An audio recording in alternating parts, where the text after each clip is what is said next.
Dombivli MIDC परिसरातील मिलापनगरमध्ये उभारण्यात येणारं डोंबिवलीकर आर्ट अँड कल्चर सेंटरचं भूमिपूजन करण्यात आलं. रवींद्र चव्हाण यांच्या हस्ते भूमिपूजन केलं. कला, साहित्य, नाट्य, नृत्य, संगीत अशा कला आणि संबंधित कलाकारांसाठी हे सेंटर बांधण्यात येणार. तिसऱ्या मुंबईतील रायगड पेण विकास केंद्रासाठी MMRDAनं 216 एकर हेक्टर जमीन संपादित केली. त्यामुळे केंद्राच्या कामाला गती मिळण्याची शक्यता वर्तवण्यात येते. MMRDAनं भूसंपादन धोरणाची अंमलबजावणी सुरू करताच अनेक भूधारकांनी सकारात्मक प्रतिसाद दिला. खराब अंड्याच्या विक्रीवर निर्बंध घालण्यासाठी प्रत्येक अंड्यावर एक्सपायरी डे छापणं बंधनकारक करण्याची मागणी जोर धरू लागली. आता मुंबई महापालिका महासभेच्या पटलावर अशी मागणी करण्यात आली आहे. मालाडचे राष्ट्रवादीचे SPC नगरसेवक अजित रावराणेंनी याबाबतची सूचना मांडली. मालाडमधील महानगरपालिकेच्या मनोहर वामन देसाई रुग्णालयाला पालिका आयुक्त डॉ. विपिन शर्मा यांनी भेट दिली. या भेटीदरम्यान त्यांनी रुग्णालयात वैद्यकीय उपचारांसाठी आलेल्या रुग्णांशी संवाद साधला. तसंच रुग्णालयात कार्यरत असणारे डॉक्टर, परिचारिका आणि संबंधित अधिकारी कर्मचारी यांच्याशी संवाद साधला. तेथील परिस्थिती जाणून घेतली. वाढती आपत्कालीन आव्हानं लक्षात घेतला मुंबई अग्निशमन दलाच्या पायाभूत सुविधांमध्ये वाढ करण्यावर भर दिला जाणार आहे. मुंबईच्या महापौर ऋतू तावडेंनी अशी माहिती दिली. बायकाळा इथं अग्निशमन दलाच्या वार्षिक अग्निकवायत 2026 स्पर्धेची अंतिम फेरी पार पडली. तेव्हा महापौर ऋतू तावडेंनी याबाबतची माहिती दिली. मुंबईतील बाजारपेठांमध्ये मोठ्या प्रमाणावर आंबा दाखल झाला तरी त्याचे दर अजूनही गगनाला भिडले. प्रमुख बाजारपेठांमध्ये हापूस आंब्याचे दर प्रति डझन 1000 ते 1200 रुपयांपर्यंत आहे. त्यामुळे फळांचा राजा अजूनही सर्वसामान्यांच्या आवाक्याबाहेर आहे. गेल्या महिनाभरापासून बासमतीसह तिबार, मोगरा, कोलम, इंद्रायणी तांदळाच्या दरात मोठी वाढ झाली. यंदा पाऊस वेळेवर न पडणं किंवा काही भागात अतिवृष्टी झाल्यामुळे भात शेतीचं मोठं नुकसान झालं. त्यामुळे एकूण उत्पादनात लक्षणीय घट झाली आहे. खतं, बियाणं आणि मजुरीच्या दरात वाढ झाल्यानं शेतकऱ्यांचा उत्पादन खर्च वाढला, त्याचा परिणाम किमतीवर होतो. आखाती युद्धामुळे खतांच्या पुरवठ्यावर परिणाम होण्याची शक्यता व्यक्त केली जाते. त्यामुळे साठेबाजी होऊ नये म्हणून शासन खत वितरणात रेशनिंग लागू करू शकतं, अशी माहिती कृषी आयुक्त सूरज मांढरे यांनी दिली. मुंबई महापालिकेत महिला आरक्षण विधेयकावरून महायुती आणि महाविकास आघाडी आमने-सामने आले. सभागृहाचं कामकाज सुरू होताच विरोधकांवर टीका करत महायुतीकडून निषेध करण्यात आला. आरक्षणामुळे सामाजिक समतोल साधण्याची मोठी संधी होती, ही संधी गमावल्याची खंत व्यक्त करत विरोधकांच्या भूमिकेचा निषेध केला. दादर स्टेशनवरील गर्दीच्या व्यवस्थापनासाठी नवीन डेकचं बांधकाम सुरू केलं. त्यामुळे पश्चिम रेल्वेच्या भागात असलेल्या दादर स्टेशनवर प्रवाशांना सर्व प्लॅटफॉर्मवर सहज पोहोचता येईल. यासाठी प्लॅटफॉर्म 1 आणि 2, 3 वरचे जिने पाडण्यात आले.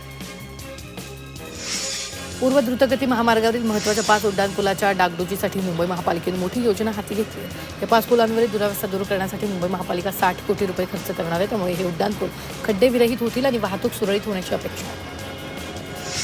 विरार अलिबाग महामार्गावर प्रवासासाठी पुढे 40 वर्ष हलक्या वाहनांसाठी 765 रुपयांच्या टोलचा बोजा वाहन चालकांवर पडणार आहे. या रस्त्याच्या प्रत्येक किलोमीटरच्या उभारणीला 3000 कोटी रुपये खर्च येणार आहे. त्यामुळे टोल वसुलीतूनच हा खर्च वसूल केला जाण्याची शक्यता आहे. ठाणे ते बोरिवली प्रवास 15 मिनिटांवर आणणाऱ्या भुयारी मार्गाच्या 2 कामाला मुहूर्त मिळाला. मात्र या मार्गात बोरिवलीतील राजेंद्रनगर इथं महापालिकेकडून बांधण्यात येत असलेल्या एका पुलाचा अडथळा निर्माण झाला. या पुलामुळे भुयारी मार्गाचं बोरिवलीकडील आरेखनच अद्याप अंतिम झालेलं नाही. मुंबई पुणे द्रुतगती महामार्गावरील महत्त्वाकांक्षी प्रकल्प असलेल्या मिसिंग लिंकचं काम पूर्णत्वाच्या उंबरठ्यावर आहे. मिसिंग लिंकवरील वाहतूक महाराष्ट्र दिनी 1 मे पासून सुरू करण्याचे प्रयत्न MSRDCनं केलेत. याच अनुषंगानं सध्या मिसिंग लिंकवर अंतिम चाचण्या करण्यात येत आहेत. वांद्रे खेरनगर येथील BMC शाळेत माध्यान्ह भोजनात मिळणारी खिचडी निकृष्ट दर्जाची खिचडी मिळत असल्याची तक्रार आली होती. या माध्यान्ह भोजनाची तपासणी करण्यासाठी विरोधी पक्षनेत्या किशोरी पेडणेकरांनी सरप्राईज व्हिजिट केली. अंबरनाथमध्ये शिवाजीनगर ते स्टेशनकडे जाणाऱ्या मुख्य रस्त्यावर जागोजागी उभारण्यात आलेले गतिरोधक आता नागरिकांसाठी मोठा त्रास ठरत आहे.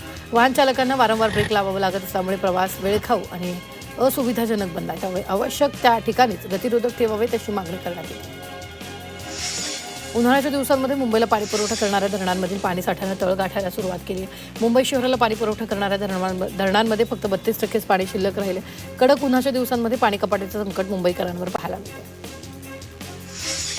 बदलापुरातील माणकिवली परिसरात पाण्याच्या टाकीला गळती लागली. त्यामुळे महाराष्ट्र जीवन प्राधिकरणाच्या कारभारावर नागरिकांनी संताप व्यक्त केला. या पाण्याच्या टाकीला गळती लागलेल्या नागरिकांना ऐन उन्हाळ्यात पाणी टंचाईचा सामना करावा लागतोय. भिवंडी येथील टनल भंडारवाडा टेकडी जलाशय वाहिनीवर व्यासाचे बटरफ्लाय वॉल बसवण्याचं काम सुरू होणार आहे. 22-23 एप्रिलपर्यंत हे काम सुरू राहणार आहे. परिणामी दक्षिण विभागातील काही भागांचा पाणीपुरवठा बंद राहील तर काही भागात कमी दाबानं पाणीपुरवठा होणार आहे. मुंबई अहमदाबाद राष्ट्रीय महामार्गावर डहाणू येथील चारोटी नाक्याजवळ एका टँकरमधून रसायनाची गळती झाली तर सोडियम क्लोराईडची वाहतूक करणाऱ्या या टँकरमध्ये तांत्रिक बिघाड झाल्यानं ही गळती सुरू झाली.